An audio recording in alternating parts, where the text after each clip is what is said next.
Olá, boa noite. Bom, como eu tinha prometido para vocês, eu vou gravar um outro vídeo da história do Manuel. E não vai entrar tudo nesse vídeo porque a história é longa. Eu já tinha advertido vocês dessa questão de que é muito longo o vídeo. Lembram que eu disse que eu ia começar a cronologia? Bom, no vídeo do Manuel, ele conta desde que ele se batizou. Mas quando ele escreveu, ele começou a cronologia desde 1997, quando ele estava no CTM, Centro de Treinamento Missionário. Ele depois no final, e eu vou compartilhar o link da história dele, contada por ele mesmo, eu esqueci de colocar o link no primeiro vídeo dessa história. Ele conta desde que ele se batizou, quando ele ainda era uma criança, tá? Eu acho que ele tinha 9 anos, não lembro bem, mas no vídeo vocês vão ver. Mas eu vou começar a contar hoje a cronologia que ele escreveu dos acontecimentos assim que marcaram mais e que deram mais incentivo a ele duvidar das coisas, e que foi todo somando e somando que terminou com a crise total de fé dele, quando ele deixou de acreditar totalmente na igreja e resolveu resignar a sua condição de membro, tá? Bom, até vejo melhor agora, mas vocês me veem bem aí, isso é o que importa. Bom, a cronologia, ele começa então desde 1997, quando ele diz: quando eu estava no Centro de Treinamento Missionário, ou seja, no CTM, com o meu parceiro, esperando o táxi que nos levaria ao aeroporto e às nossas respectivas missões, encontramos o Elder Scott no saguão do CTM. Fiquei super surpreso com o quão gordo ele era.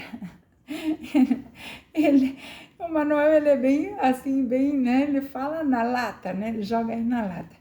Ele diz o quanto gordo ele era.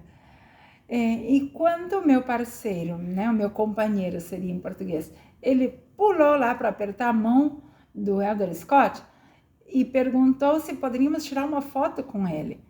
E ele disse o ancião, o ancião, ou seja, o idoso, Elder Scott, ele disse que estava muito ocupado e que talvez fosse depois da reunião que ele precisasse comparecer imediatamente, que ele tinha uma reunião e que podia ser que depois dessa reunião ele tirava uma foto com eles.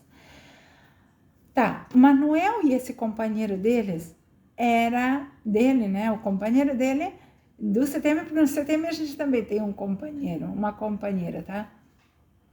E ele também era latino, eram os dois latinos, era o argentino, o Manuel argentino, e o outro, não sei que nacionalidade, mas era latino também. Apesar de ter demorado 30 segundos, apesar de... apagou tudo aqui. Apesar de ter demorado 30 segundos para tirar a foto conosco, humildemente lhe dissemos: claro, não há problema. Sabemos bem que a qualquer momento o táxi viria e não o veríamos novamente. Ou seja, 30 segundos para tirar uma foto. E o Elder Scott disse que não podia, que estava muito ocupado. Olha só o que aconteceu. Depois de nos dizer que estava muito ocupado, encontrou um missionário americano, a quem cumprimentou muito cordialmente e com quem se dirigiu a um canto para conversar animadamente. Ele ainda estava conversando com seu amigo missionário quando o táxi chegou. Por anos me senti culpado. Por quê? Porque o Elder Scott disse: não posso, tem uma reunião muito urgente agora e muito importante, talvez depois eu tire foto com vocês. Aí depois chegou um missionário que era do mesmo país que ele, e ele conversando, passou o tempo, chegou o táxi do Manuel e do companheiro dele, e eles foram embora e ele continuava conversando. E ele não pôde gastar 30 segundos para tirar uma foto com aqueles dois missionários latinos. Entenderam? Tá. Por anos me senti culpado por pensar que o Elder Scott que o Elder Scott havia feito era desdenhoso e desnecessário. a ponto de toda vez que ouvia na televisão, tinha dificuldade em levá-lo a sério, o que ele dizia. Apesar de orar para pedir perdão por meus sentimentos em relação a um profeta de Deus, nunca consegui superá-los. Em 2003, enquanto eu morava em Provo, aí ele já tinha terminado a missão. Enquanto ele estava na missão, os pais deles foram morar nos Estados Unidos. Eu nunca entendi por quê. Acho que ele nunca explicou porque o pai e a mãe dele foram para lá para morar em Provo, nos Estados Unidos. E quando ele voltou da missão, ele começou a vida aqui na Argentina, mas depois de um tempo ele também foi lá para Estados Unidos. E ele disse que ele frequentou uma ala de solteiros por alguns meses. Nesses 2 meses, literalmente ninguém me cumprimentou. Era latino, né?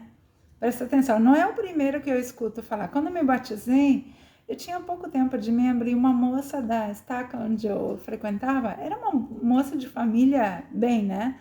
Família importante na igreja.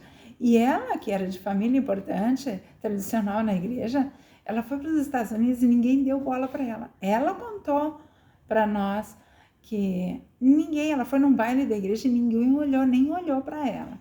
Tá bom? Eles são assim com os que são estrangeiros. Não, acho que não é só com latino, não. É com gente de qualquer parte do mundo. Tá, então ele disse que ele frequentou essa ala de solteiros e que ele ainda era solteiro e ninguém cumprimentou ele. Nunca na minha vida fui uma pessoa interessada em política, mas, pulamos para 2004. Nunca na minha vida fui uma pessoa interessada em política, mas durante as eleições de 2004 fiquei sabendo das barbaridades do presidente Bush e não pude deixar de me sentir muito contra suas políticas. Quanto mais aprendia sobre suas doutrinas conservadoras, menos me identificava com elas. E não entendia por que a grande maioria dos mormons podia ser republicana. Embora seja verdade que o republicanismo nos Estados Unidos seja o partido dos valores familiares, sendo eles contra o aborto, o casamento gay, dando mais direitos às religiões do que às próprias pessoas, etc. Eles também são os grandes defensores da livre iniciativa, dando também mais direitos às indústrias do que às pessoas que nelas trabalham. Para os republicanos, o governo nunca deve regular os negócios, o que significa que as empresas devem ter o direito de pagar aos seus funcionários o que quiserem, mesmo que isso signifique pagar 3 centavos por hora, negar-lhes benefícios de saúde, negar-lhes férias e fins de semana livres, não? Dias de semana e coisas como aquelas. Uma vez que Jesus Cristo ensinou coisas diametralmente opostas a isso, para não mencionar a lei da consagração de Smith, na qual todos deveriam dar de todas as suas propriedades para a causa comum, e todos deveriam receber exatamente o mesmo pagamento pelos seus trabalhos, independentemente da natureza de tais trabalhos. Um médico receberia o mesmo que um pedreiro. Nunca entendi como os membros de Utah poderiam conciliar tais contradições em suas cabeças. É estranho pensar que no início da igreja era assim e agora é salve-se quem puder, né? Quem tem mais está melhor, quem tem menos se dane. Assim é que a igreja faz hoje. Todos têm que pagar 10% das suas ganâncias, dos seus ganhos, né? Mas se não alcança para você, para viver bem, não importa, você tem que cumprir com aquilo e quem tem mais e vive bem, bom, tá bom, né? Agora percebo que é uma questão de tradição. Seus pais eram mormons e republicanos. Seus avós eram mormons e republicanos e assim por diante. Enquanto eu estava fora desse círculo, pude ver as coisas de uma forma mais objetiva e não tão emocional. Claro, ele estava vendo que o profeta da igreja e a maioria dos membros estavam de acordo com aquelas ideias. Mas eles cresceram naquela ideia. E o Manuel cresceu num outro país que a política e a sociedade era toda diferente, né? Então, ele disse, por que eu tenho que aceitar como eles vivem aqui na igreja ou no país, se eu cresci numa outra realidade, né? Bom, ele continua. Quando em 2004 a igreja decidiu apoiar uma emenda à Constituição que tornava o casamento gay ilegal, fiquei mais confuso do que nunca. Na época, eu achava que a homossexualidade era um pecado, mas que as pessoas tinham o direito de fazer o que quisessem, desde que as suas ações não afetassem os outros. A igreja, por suas ações, estava se certificando de que os homossexuais não tivessem sequer a oportunidade de escolher suas ações. Essa é uma contradição direta da doutrina Sud, segundo a qual o plano de Satanás era tirar o livre-arbítrio do homem. Claro, né? Então, como pode que a igreja ela queira se meter até na vida de quem não era membro, né? Porque uma sociedade inteira, um país inteiro ia sofrer a consequência daquela lei, né? Se era aprovada ou não. E a igreja estava atuando como Satanás, né? Querendo tirar a liberdade de escolha das pessoas.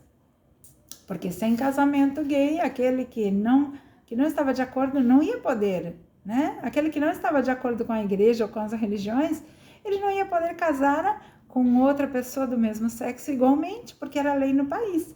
Então, por que isso interessaria tanto a igreja? Se deveria interessar só os que já se batizaram, não é?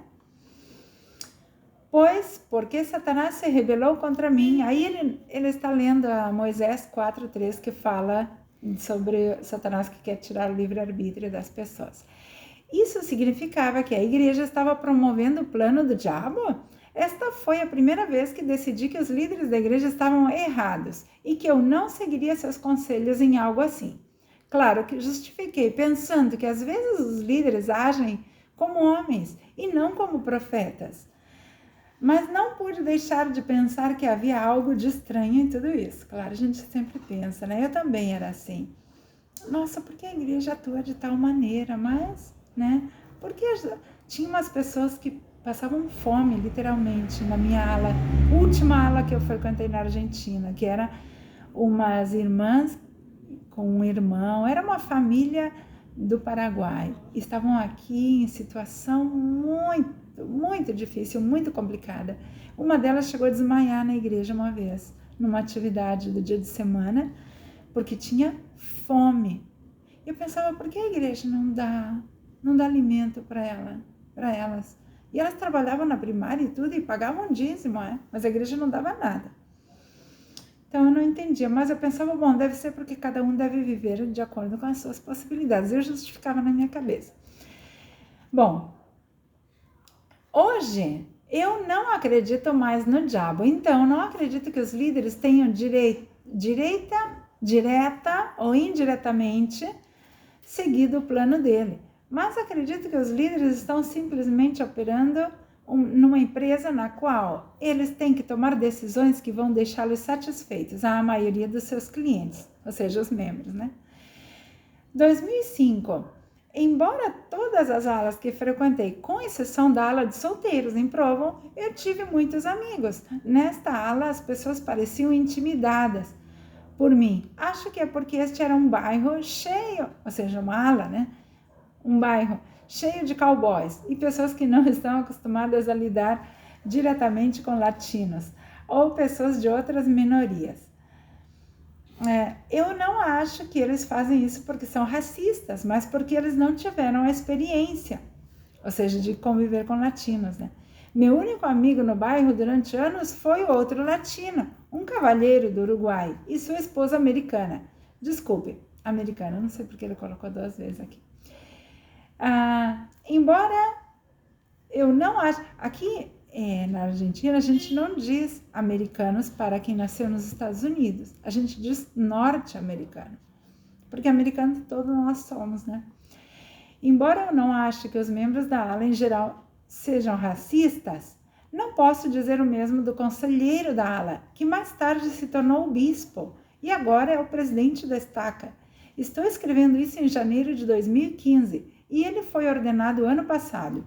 Lembro-me bem de que, quando ele estava em uma das reuniões do bispado, o bispo perguntou-lhe se não havia problema em termos um irmão do Havaí, descendente de Tonga, para ser chamado como secretário financeiro da ala. O conselheiro disse que não, porque este irmão estava desempregado. Ele não queria colocá-lo numa situação em que ele seria tentado a fazer algo impróprio, ou seja, ficar com o dinheiro do dízimo das pessoas. Eles desconfiavam por ele não ser norte-americano, por ele ser de origem tonga, né? Morava no Hawaii, parece que era, né? No Havaí. E ele estava desempregado, então eles já ficaram, tá desempregado, vai ficar tentado a pegar o dinheiro do dízimo, só porque era, né, estrangeiro. Significando que este irmão poderia roubar o dinheiro do dízimo. É claro que ele não tinha nenhum problema com o resto dos membros da ala branca, sendo capazes de trabalhar com as finanças, tivessem eles empregados ou não, né? É apenas um exemplo. Seus comentários foram tão inapropriados que por um tempo comecei a manter um diálogo no qual escrevia as coisas ultrajantes que ele disse sobre membros e mulheres não brancos na ala. Quando ele se tornou bispo, todos nós, latinos... meu filho está falando ali embaixo. Todos nós, latinos, fomos desobrigados dos nossos chamados. Meu amigo uruguaio, que havia sido membro do conselho. Bom, então ele diz que ele escrevia todas as coisas loucas que dizia esse conselheiro, né? Depois ele foi, parece que bispo, e depois ele foi presidente da estaca, tá? E quando ele se tornou bispo, todos os latinos foram desobrigados dos cargos dele. O amigo dele, uruguaio, que havia sido membro do conselho de sumo da estaca e que trabalhava, e ainda trabalha, para o escritório da igreja, foi chamado como aquele que limpa os assentos, né, os bancos, e aspira o pó, né, passa o aspirador depois do sacramento, depois da reunião sacramental. Enquanto um membro fiel diria que não há chamados pequenos na igreja, é difícil não ver isso como uma humilhação. Né? Será que eles colocariam outra pessoa para fazer esse trabalho? Um norte-americano? Não sei, né? Andar a saber. Em 2008, olha só o que aconteceu. A Vânia até gravou, acho que um vídeo falando da preposição 8. A preposição 8 é a emenda à Constituição da Califórnia que proíbe o casamento gay. A igreja doou milhões de dólares e recrutou centenas de membros da igreja, tanto na Califórnia como em Utah, para trabalhar em seus esforços para esta emenda.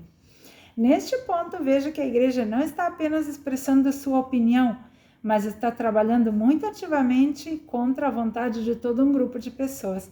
Claro, ela não só se declara em contra da homossexualidade, como ela está se metendo na política para não apoiar, para não levar a cabo leis, né, que não se aprovem leis favorecendo o homossexualismo. Olha só, né? Em 2010, eu nunca disse que todas as minhas experiências na igreja foram negativas. Crescer na igreja me impediu de usar drogas. Na adolescência, como todos os meus amigos faziam. Embora o grau de culpa com o qual cresci tenha piorado minha depressão e levado a momentos em que pensei seriamente em suicídio. Pelo menos me manteve na linha por anos. Tá, ele diz que os amigos dele, todos usaram drogas, quase todos, né? E ele disse que ele não usou droga, mas ele teve depressão e ele disse que pensou até em tirar a própria vida, né? E ele disse que a igreja o manteve aí. Mas será que se ele não fosse da igreja, ele passaria pelas mesmas experiências? Se sentiria às vezes sem apoio ou numa causa que não tinha sentido? A gente não sabe, né? A depressão, ela não é, a igreja não é a causa da depressão. A depressão já está na pessoa, porque é uma doença emocional que ela está na pessoa. Mas tem algumas coisas que desencadeiam a depressão, ou seja, ela dá crises. E se você evita essas coisas, você mantém a depressão aí quietinha, né? No caso, a igreja, ela tem coisas que deixam você angustiado, ansioso, depressivo, E isso desencadeia, isso alimenta a depressão que vai dar numa crise, né? Conhecer minha esposa e adotar o meu filho, os 2 maiores amores da minha vida, não teria sido possível sem a igreja. Quando mencionei isso no podcast, houve uma pessoa que me criticou muito, dizendo que eu era ingrato por criticar uma organização que me permitiu ter uma família. Aqui está o problema com esse argumento. Ao meu ver, embora seja verdade que a igreja me permitiu conhecer minha esposa, também é verdade que se eu não fosse membro, teria encontrado outra garota para casar e que provavelmente teria uma relação semelhante. Os mormons não são os únicos que se casam. E, de fato, o divórcio entre os mormons, pelo menos em Utah, é tão alto ou maior que entre os gentios. Ele coloca aí, os não membros, né? Claro, ainda chamam ele de ingrato, né? Porque, a igreja te deu tanto. Eu sempre escuto pessoas dizerem isso. Você está sendo ingrato, tudo que a igreja te deu. Olha, para mim, Vera, a igreja não me deu nada, só me tirou. Só me tirou minha paz, minha tranquilidade por anos na minha casa. Então, não me deu nada. Quando eu saí da igreja, eu deixei mais lá que trouxe. Ele também vai contar aqui como foi quando ele adotou o filho dele, porque eles não podiam ter filhos, e a igreja tinha um organismo da igreja que ajudava na adoção. Ele diz, embora também seja verdade que adotei meu filho através dos serviços sociais da igreja, tive que pagar quase $10.000 pela adoção. Então, isso não foi um ato de caridade. Se ele não fosse membro da igreja, ele poderia adotar, né? Se ele não fosse um membro da igreja, ele poderia adotar outra criança fora da igreja, pela mesma quantia de dinheiro, talvez, né? Ou exatamente o mesmo processo, exceto que ele não teria que passar por todas as entrevistas de dignidade que ele disse que passou. Como uma nota lateral, a assistente social da igreja que trabalhou conosco, em nosso caso, e que nos entrevistou muitas vezes perguntando como estava nosso testemunho, o que tem a ver para adotar uma criança, o testemunho mórmon, né? Mas era uma exigência, né? Tinha que ter testemunho para adotar uma criança.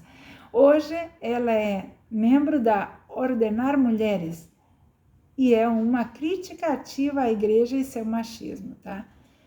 Se tornou uma ativista em contra das coisas da igreja, contra o machismo, por exemplo. Hoje a igreja não faz mais adoções.